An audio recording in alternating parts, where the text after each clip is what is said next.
সুযোগ দিলেন, সে মালিকের দরবারে শুকরিয়া। সকলে মিলে বলছে আলহামদুলিল্লাহ। আরেকটু জোরে বলুন তো আলহামদুলিল্লাহ। আর শুকরিয়া আদায় করলাম, খুশি হলো কে? আর আলহামদুলিল্লাহ এই শব্দটা মেনে নিতে পারে না, সহ্য করতে পারে না, গ্রহণ করতে পারে না, তিনি কে? শয়তানকে এই বলতেছি আছে, আছে শয়তানকে এই বলতেছি আছে, আছে। কেউ বলতেছে না, কেউ কেউ বলতেছে আছে, কেউ বলতেছে নাই, নাই। এইটা সবাই একমত। আমি বলতেছি আছে।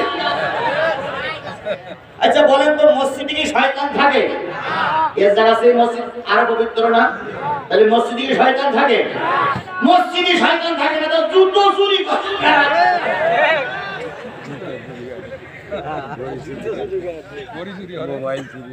নামাজি লোক জুতো চুরি করতে পারে? তাহলে আপনাদের যদি মসজিদে জুতো চুরি হয়, আর দেখবেন চুরি করে যে দুটো যায় সে ভালো দুটোই নিয়ে, যদি ভুল করে নিয়ে যাবে তাহলে ছেঁড়া দুটো নিয়ে যা, কিন্তু ভালো দুটো নিয়ে যায়, তাহলে মসজিদেও শয়তান থাকে। ইমাম সাহেব বলে কাঁচা সোজা করেন, ভাগ রাখবে না, তাহলে শয়তান ঢুকে পড়বে। তাহলে বোঝা গেল মসজিদে শয়তান, এখানেও শয়তান আছে। বিশ্বাস হয় আপনাদের? শয়তান আছে, এটা ঠিক।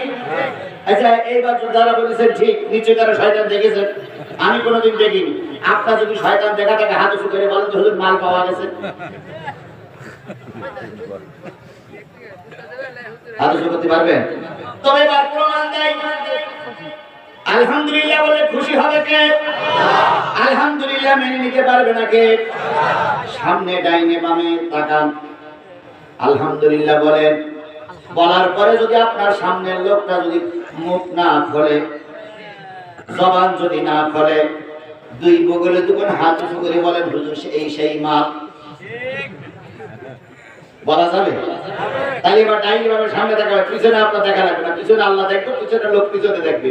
এবার আপনি ডাইনে বামে সামনে দেখাইয়ে জোরে সরে বলুন তো আলহামদুলিল্লাহ। কিছুটা হয়েছে, আল্লাহ কবুল করুন। আল্লাহ বলতেছেন সাব্বাহা লিল্লাহি মা ফিস সামাওয়াতি ওয়া মা ফিল আরদ ওয়া হুয়াল আজিজুল হাকীম।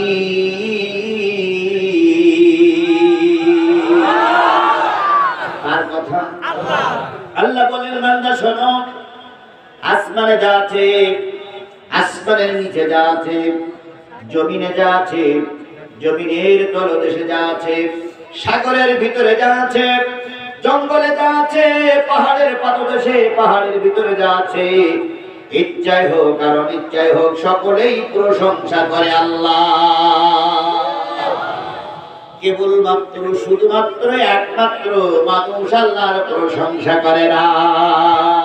অথচ এই মানুষকে আল্লাহ তৈরি করলেন কিসের জন্য?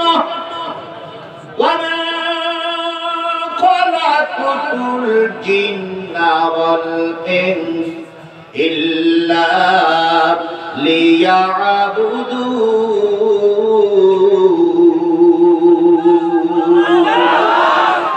আমি মানুষ আর জিনকে শুধুমাত্র কেবলমাত্র তৈরি করেছি আমারই গোলামি করার জন্য।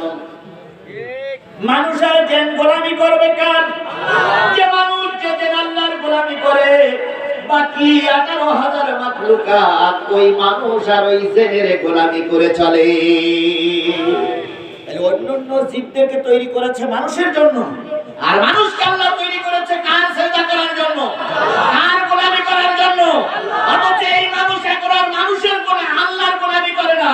এই মানুষ এখন মানুষের শুধু তেল মাখাতে থাকে, তেল মাখাতে থাকে, তেল মাখাতে থাকে, তেল মাখাতে মাখাতে আল্লাহর কথা ভুলেই যায়।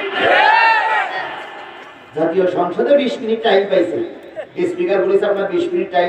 20 মিনিট নেতাদের তেল মারতে মারতে গেল 15 মিনিট, আর 5 মিনিট আমার রাস্তার দরকার, পায়খানা দরকার, মসজিদ দরকার, মাদ্রাসা দরকার। একটা বারের জন্য যে আল্লাহ ওই জাতীয় সংসদ সদস্য বানাই দিলেন, যে আল্লাহ উপজেলা চেয়ারম্যান বানাই দিলেন, যে আল্লাহ মেয়রের টিকিট দিয়ে পাস করে মেয়রের চেয়ারে বসালেন, যে আল্লাহ চেয়ারম্যানকে চেয়ারে বসালেন, সেই আল্লাহর শুকরিয়া একবার ওদের জবাব দিয়ে হয় না।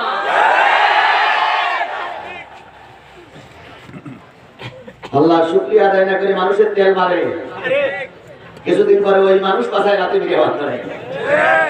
যারা ফুলির মালা পরায় তারা আবার কিসের মালা পরায়? জুতোর মালা। কেউ তখন হয় পীরজাদা, কেউ হয় হারামজাদা। দুই জাদা তখন একসঙ্গে হয়ে যায়। কথা বলে ঠিক না বেঠিক? এজন্য সকল ক্ষেত্রে ইচ্ছায় অনিচ্ছায়, সুখে দুঃখে, ব্যথা বেদনায় শুকরিয়া আদায় করবো কার? আবারও বলছি আলহামদুলিল্লাহ। সব প্রশংসা তোমার আল্লাহ, তুমি প্রভু নিখিলের, তুমি রহমান, তুমি যে রহিম, কাজীর মহাশরে।